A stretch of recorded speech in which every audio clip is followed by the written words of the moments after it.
Hi friends, welcome back to another episode of Back to Basics.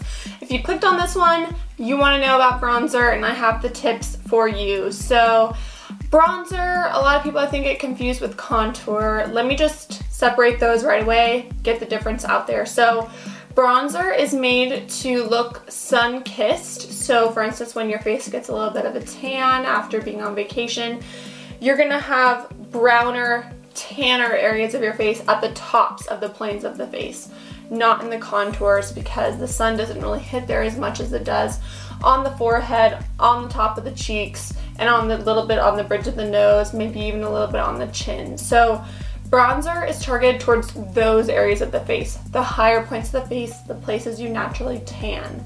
Whereas contour is focused in the contours of your face where the shadows lie to make your bone structure look a little different.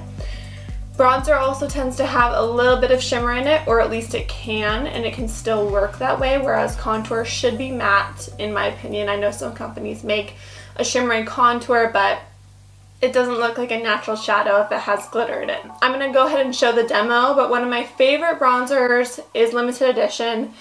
It is no longer with us, but it's the Warm Glow Pure Finish Summer Escape Bronzing Powder by Elizabeth Arden. I also want to mention that you should use a really fat brush for this. Basically, it should be the size of your cheeks, and that's kind of where I showed in the demonstration how big the brush should be. Now, the place I like to start is typically the forehead, so I'll bronze a little bit on the forehead, a little bit on the temple, and then bring it onto the tops of the cheeks. At this point, I already had my blush on, so I'm blending it into the blush kind of at the top of the cheekbones, where later you would add a little bit of highlight to if you wanted. I then like to bring it just over the bridge of the nose. It's kind of a natural place where, I mean, your nose is the furthest point out of your face, so you're going to get a little bit of natural tan there if you are outside.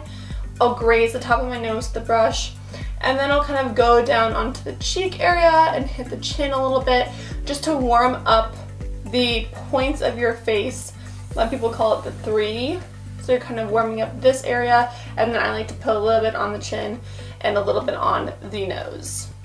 That's basically bronzer. It's super simple. Helps to make you look a little bit more healthy. If you're very pale like I am, I appreciate any product that does that well. If you do want to find something that's comparable to this bronzer, I haven't found anything quite like it, to be honest, which is sad, but I've heard that the Physicians Formula butter bronzers, which are available at drugstores, including Target, are really comparable to a nice buttery looking smooth bronzer on the skin, and I think they even have some that have a tiny bit of shimmer in them, so you might try those out. For me, I stick with this one because it's literally my favorite and I'm using it till its death and final days. Thanks for watching today's tutorial, Back to Basics bronzer. Please consider subscribing, leaving a comment about what you'd like to see in the future or any questions you have about makeup. I'm very passionate about makeup and I love helping others when I can. See you soon.